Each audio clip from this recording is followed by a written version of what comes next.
So let me show you importance why you need to do a pre-purchase car inspection, right? So this is 2016 Alfa Romeo Giulietta, right? And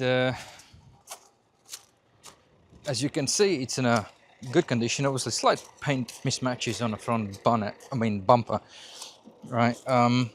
Some scrapes on the front bumper and underside of the bumper. Rear bumper slightly shaded, slightly out. There is fish eyes developed on a previous respray. Some scratches, everything. The car is as good as could be, right? And an importance of the service history, right? As you can see, it has a full service history. Obviously, it's not a main dealer, but it's some sort of sensible service center, right? The timing belt will be done in 2022, right? So the cleanliness of the vehicle, as you can see, and wear, and you can see in the pedals, is very good. So it is 9 years, going to be 10 years, so the cleanliness of the car is pretty kind of immaculate, right? What you would expect for a good used car. And why I'm circling back of the importance of the pre-purchase inspection, because obviously on a road test you got engine management light on, and the mode selections, normal and sport and dynamic, is not working. There's a signal range performance, right?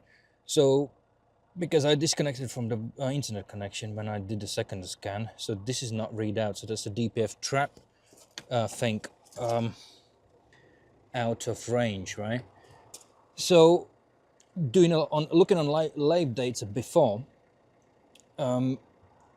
these are particular the pressure sensor is fluctuating between between 1 and 0 millibars, right?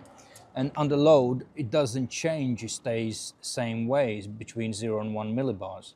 So it indicating a DPF issue, right? On a quick check, right, I can't see, obviously, any DPF physical interference, right? DPF removals or DPF deletion.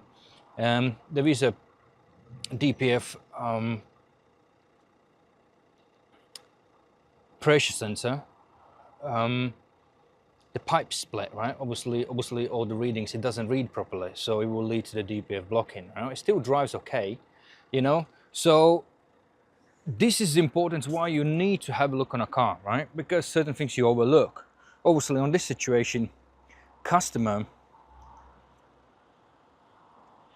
obviously view the car, draw the car, issue came on, seller promise is going to be rectified. Unfortunately, obviously haven't, and I asked them for the proof. They said they just cleared the code, right? Obviously that would never solve the issue. So it's a good car, probably the best Alfa Romeo I inspected for a while, in a condition as is. It just needs fixing and driving, so this is how you can eliminate the issues. And if there is certain issues which needs further monitoring, right, at least those faults are registered and they can be easily proved they've been present at the time of the purchase if there is something evident or potentially will lead to some issue, right? So it will be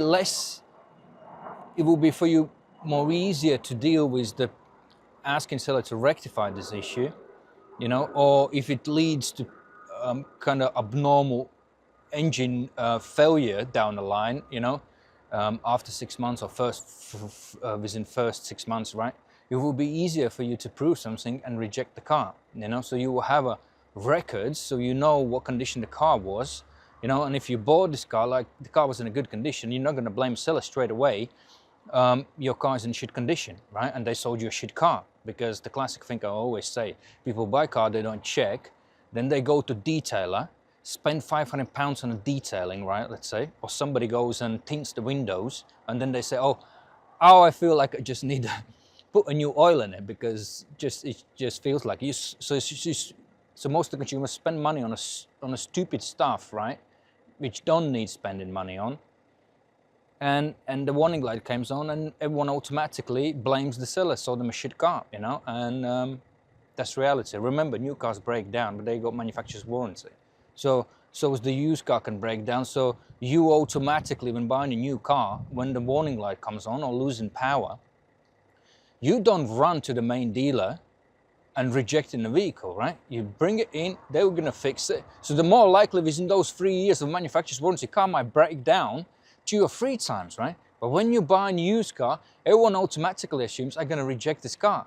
I bought a shit car. No, you check, and if it's gonna break down, if there are issues, they will be put on an inspection report, and you obtain appropriate extended warranty, you know, not Mickey Mouse warranty, which will always decline your claims, right?